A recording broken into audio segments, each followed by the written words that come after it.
welcome back to my channel. So today I have here work best friend Caleb.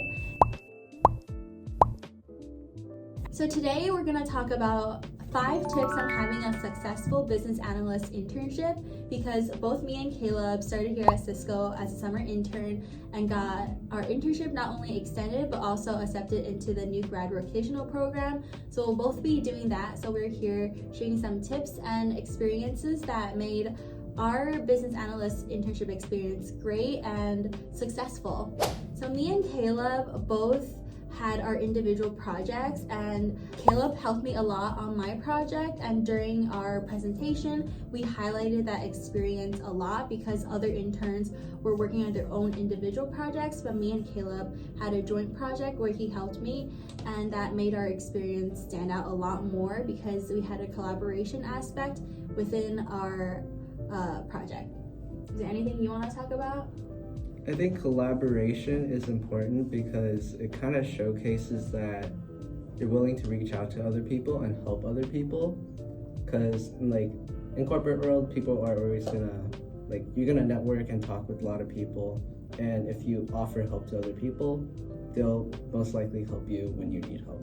Yeah, and also our internship was remote and online, so having that aspect of collaborating with your fellow coworkers was super important and was highly valued when we did our presentation. Everyone kind of knew us jointly, Vivian and Caleb, because I always talk about Caleb in my presentations and whenever I have meetings with other people, and then I'm sure Caleb did the same because we practiced our interviews for the new grad rotational program together, because Caleb is very technical and I'm more on the business side of things.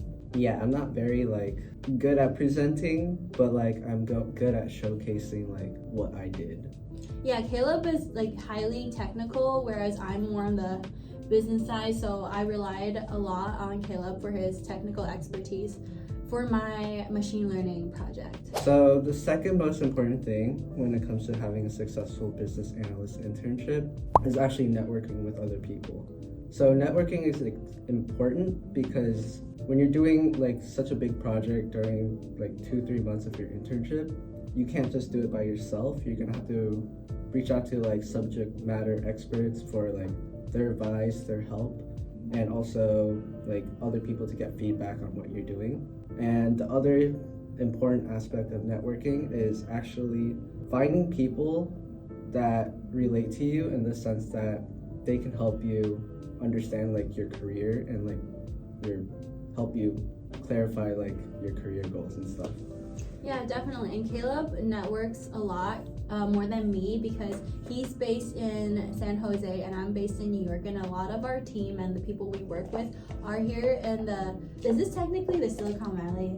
Yeah, so in the Silicon Valley, and it's actually where we are today because had a NRG graduation, so the people who mentored us before are graduating their NRG program, so we were here checking things out and talking to different people.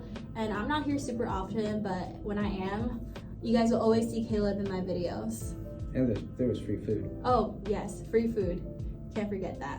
So number 3 is having technical skills to a certain extent and sharpening those technical skills while you're at work doing real life projects and assignments and stuff like that. So our internship, actually a lot of our interns weren't technical. They separated into technical and non-technical interns, so even if you don't have a lot of technical skills, you can still apply, but it's always beneficial to have some technical skills. It's extra points when someone's looking at your application. So what do you think are some important technical skills? So definitely, I feel you definitely at the very basic level be good at Excel.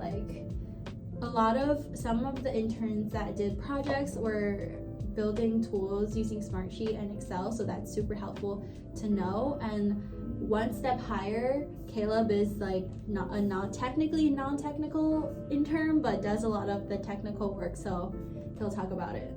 I think with technical skill, there's different breeds of business analyst interns in my opinion. Mm-hmm. There's people who work on projects that are non-technical and don't need technical tools, and then there's interns that well, like they have traditional analyst skills.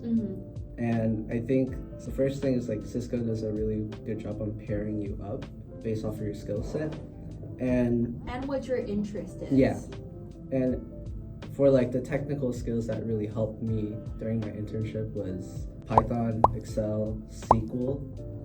Tableau is a good one if you want to do any analyst roles. And these four are going to be like basically your strengths in becoming an analyst. Yeah, definitely. Like if you have some experience working with these tools, it's super helpful. And Cisco also has a lot of like people who are willing to help you, as well as like online courses to help you sharpen those skills. They give you free access to like Udemy and Coursera, so you basically have unlimited access to everything you ever want for online learning. Did you find those helpful? I like only took one in like very beginning of my internship, and it was super broad. Like it wasn't anything really specific that I was learning to gain per se. I took a SQL course. Because when I was touching SQL, it's been like a year since I touched it. So I basically took like half a course until like it refreshed in my head and like I didn't need it anymore. But it's there as a resource to like help you either like learn new things or like refresh old knowledge.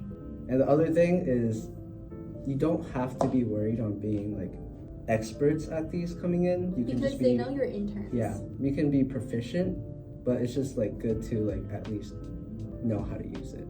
Like I actually did not know how to use Excel coming in. Oh really? Yeah. I mean, I'm a business major, so I knew. And I also have never taken a business class in my entire life. See, you can have all different kinds of backgrounds and still be a business analyst. And then number 4 for having like a successful internship would be like being present. And one of the things is because we're like virtual most of the time, except for like the intern events, we wanted to like kind of like over communicate. You want to like almost make yourself like present, and like some of the things that people don't realize how important it is to like be on time. Like you don't want someone you're like having a one-on-one with like waiting for you when you're the intern. So like that's like it's like the small things that kind of build up the first impressions, and that's super important, especially when you're virtual, because like you don't get a lot of opportunities to kind of like change people's perception of you, like if you mess it up. And it's also good to like build relationships with like your coworkers, like the other interns. And there's actually like a lot of intern events that happen throughout like the summer. And if you participate, you're gonna like make new friends, and especially like you might find other people close to you that you might be able to like go to the office with. And since like everything's virtual, it's just nice to like meet people who are like working similar roles as you. Yeah, like I feel like me and you met. Did we meet like at the first week of our internship? Like it was online too. I just thought this guy was so funny, and I think did I message you first, or like you always had like such funny comments, and I just like reached out, and then like we just started like talking on WebEx, literally like at work. And then we had our like business trip with all the interns, and we like finally met up, and we just stayed friends. And like every time I come visit, hang out with Caleb, we come to the office together. He got us boba, so he always knows the hot spots. I remember the first thing you messaged me was probably like, you're Asian. Was it? No Dude, way. I swear. No, we have to go back. We have to go back and find our WebEx conversation. I swear. I just thought he was so funny, like, cause like in the first couple of weeks, like your face, like your camera was like, it was like a weird angle. Do you remember? It was like, was it a weird angle? I remember it was a weird angle. No, it was like half your face or something. You can only always see half your face. Anyways, so being on another note of being present, stay engaged during your meetings, because at Cisco we have like a lot of meetings that like you per se are not directly involved in. You're more of like a fly on the wall, but like it's like part of your organization, so it's good to be present. Like you don't want people seeing that you're on your phone or like you have your camera turned off. Like you want to be able to ask questions at your meetings, and like if you have guest speakers, also ask questions, because that's how you build up your network. And another thing is that when you are in person and having these like intern events, it's important to stay engaged with your coworkers, like, you know, talk and like, because we had like golfing events, so we had like dinners and like. I didn't go to the golfing event. I don't like golf. But you came afterwards, I feel like, right? Oh yeah, yeah. So like after him. Caleb was like here because he lives in San Jose while we were all like flying in. So, and he also took us to like get boba and stuff like that. So like it's definitely important to keep your network, even if you're especially your coworkers, because you're on the same level. You're most likely gonna have the same questions and have the same problems, and they'll be the people who are most willing to help you because you guys are basically in the same group. So the last one is innovation and going above and beyond your job description and your projects. The reason like that's important is mainly because like when you're trying to get a return offer, you kind of want to highlight like why should they pick you, right? If you just do like what you're asked, do what everyone does, it doesn't really make you special. It just makes you doing your job. Especially for the NRG program where it was kind of competitive because there's only a limited amount of spots, and that's our organization's version of a return offer. You really wanted to highlight yourself. So well, you like did things that like your manager didn't ask you to do just to make the process flow more efficient and easier. Oh, right. So I'm a really lazy person, and my project over summer involved data that had like over like 2 million rows, and I had to like aggregate a bunch of that data. And everyone was using Excel because that's what they know. And like the new hip thing to do for like analysts these days is like leveraging Python. Coming onto the team, no one's done that before because my team's pretty old. So like me leveraging Python and Excel together was kind of like mind blowing to them. Because something that would take them maybe like an hour to do, I would be doing it in like 5 minutes. Yeah, so like that's super important because part of being a business analyst is using data and numbers and stuff like that to solve a business problem, which in turn translates to making things run more smoothly and essentially save money and bring in more revenues by making process and products and whatever more efficient. So that's so important that you demonstrate that you have that. If you are not able to build something, but to have that thought of how you can make things run more smoothly is super beneficial. Like if you don't have skills like Caleb, bring up like ideas or like thoughts or process that you think can be changed in a certain way to make things run more smoothly demonstrates that like you're thinking critically and you will be successful in a business analyst role. I think the one thing I learned from being a business analyst, especially on the planning team, is kind of beneficial that I'm Asian because I think about saving money all the time. That's true. Caleb is on the planning side. I'm on the operations side. So like a lot of times my project doesn't really involve like saving money like directly. Like what I do like kind of ties into saving money, but Caleb is on the planning side of the organization, so he deals with like budgets and like money like directly, like each part and like each like depot or like something like all has like a dollar value attached to it, whereas mine is not so transparent and clear. I think like I do that for like, that was like half my job where like I just plan parts and like make sure our like supply chain network is like covered. And the other part of it right now is I'm just building tools to make like the team's life a little easier, especially because I'm lazy and I don't want to do so many VLOOKUPs in Excel. And VLOOKUPs are basically all I know how to do in Excel. So if I can get rid of most of the processes that I have to do in Excel, that makes my life a lot easier and everyone's life a lot easier. So I think Excel is kind of outdated.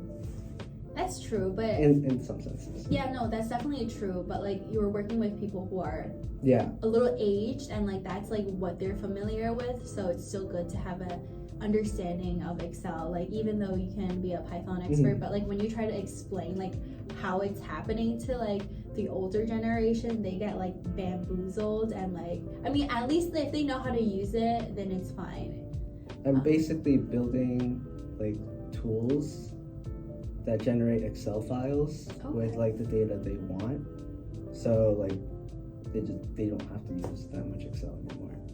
So the last bonus point we kind of want to highlight on having a successful business analyst internship is, like Google it, just Google it. Like a lot of things, especially that you have problems in terms of like technical skills, like Python or like SQL, like you can learn a lot of stuff online. And if you run into problems, you can try Googling it and figuring out yourself, because everyone, like most likely people have already experienced the same problems, and you can find the answers online.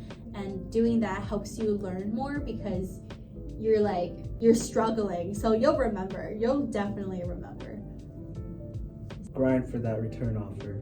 Seriously, like don't think the competition is not fierce. Like if you're looking at the market now, it is fierce, so always like prepare yourself, have a backup and stuff like that. And good luck, everyone. Thank you everyone so much for watching today's video, and I hope you guys really enjoyed today's video. And make sure you comment below any questions you guys have. I will link me and Caleb's LinkedIn in the down bar, so feel free to connect with us. I'll see you guys in the next video. Bye.